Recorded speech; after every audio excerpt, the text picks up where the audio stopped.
Hi everybody. Today I'm going to look at French accent marks. I've had a few questions about the accent marks in French, so I want to simplify that for you. So there are 5 accent marks in French. So, only 5. The first one, and the one that's most commonly used, is called l'accent aigu. L'accent aigu. It's only above the letter E, and it changes the pronunciation of the E to the A sound. A. So let's look at some examples. The first word we have is étouffé. Étouffé. Go ahead and say that. Étouffé.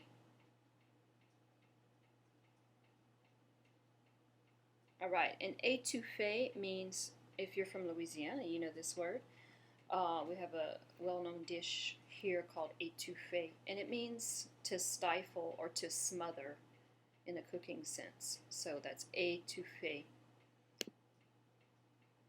Alright, the next word we have as an example using the accent aigu here on the last E is marcher. Marcher. Go ahead and try that one. Marcher.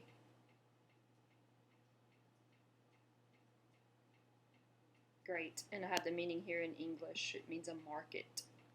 Okay, the second accent that we're going to look at goes in the opposite direction, and it's called l'accent grave.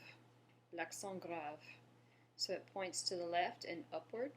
And what the l'accent grave is used for is to distinguish one word from another when it's used on an A.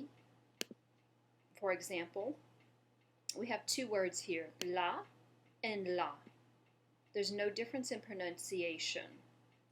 The reason that the accent is used in the second la is to differentiate the meanings of the words. So this la is the feminine for the article, and the second la with the accent grave changes the meaning of the word to there.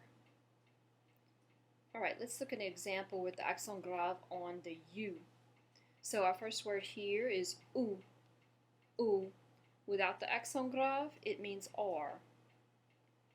Ou with the accent grave has the same pronunciation, but the word now means where.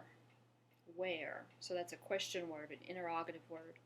So on the A and the U, the accent grave only serves the purpose to distinguish one word from another. So in this case, the accent is very important. The accent mark is very important. It's not changing the pronunciation of the word, but it is differentiating between the 2 meanings of words that are spelled the same way. Okay, now let's look at accent grave over the letter E.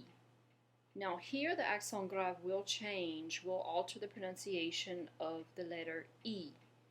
So when you see an E with the accent grave, the sound that it's going to make is E, like in the word pet, E. Let's look at some examples. Here we have très, très. Go ahead and try that, très.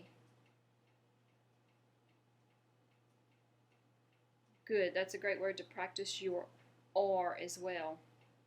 Très. Alright, the next word we have is grève, grève.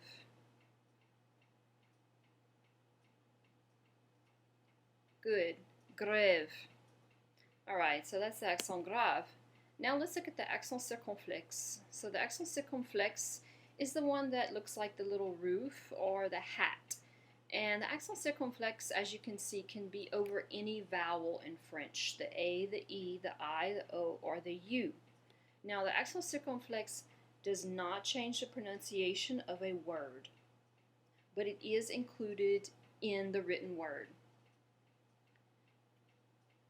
The theory behind the accent circonflexe is that as Latin evolved into the different languages, into the different Romance languages, French, Spanish, Italian, etc., that the accent circonflexe in French replaced what was once an S. So, let's look at some examples. The first one we have is forêt. fare. Go ahead and say that one. Fare.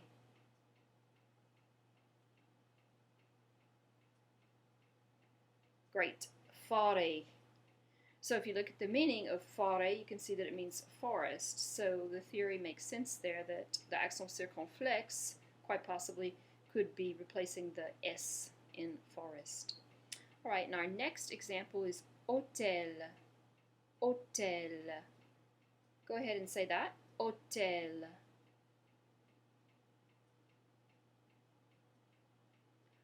Good. Hôtel. So remember, your H is mute, so we're not pronouncing the H. And of course, that is a similar word in English. It means hotel. All right, the next accent we have is l'accent cédille. L'accent cédille. So accent cédille is the only accent in French that is placed at the bottom of a letter, and it's only going to be found on a C.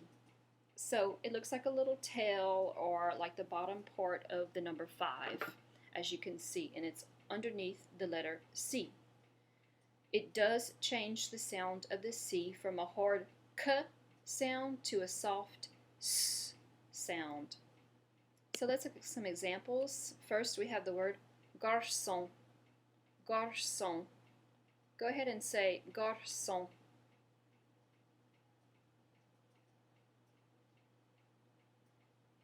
Very good. Garçon.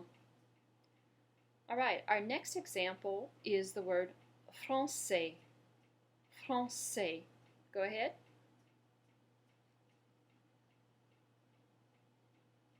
Awesome. Français. And of course, français means French, like the language.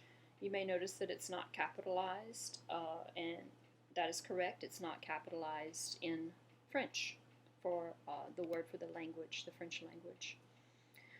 Okay. And the tréma, accent tréma. So this is the accent that looks like 2 dots above a letter. So you can see the tréma on any vowel, on an A, an E, an I, or O, or a U. Now, what the tréma does, you'll see it on the second vowel. When there's 2 consecutive vowels in a word, you'll see the tréma on the second vowel, and it tells you to pronounce those vowels separately. So let's look at the 2 examples I have here. The first is maïs. Maïs. Go ahead. Great. Maïs. You may be wondering why I'm pronouncing the S at the end of that word. It's because it doesn't have Latin origin. Okay, usually the S is not pronounced at the end of a word in French, but there are a few exceptions. All right, our next example is Noël. Noël. If you listen, you can hear that the vowels in the O and the E in Noël are pronounced separately. That's what the tréma does for us. Tells us that the vowels are pronounced separately. So go ahead and try to pronounce Noël. Noël.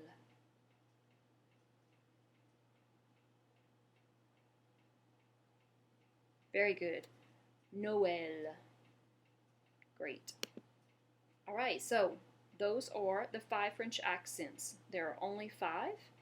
So thank you so much, merci beaucoup, for watching this video and learning about French accents. If you have any questions at all, comments, suggestions, just put them in the comments below.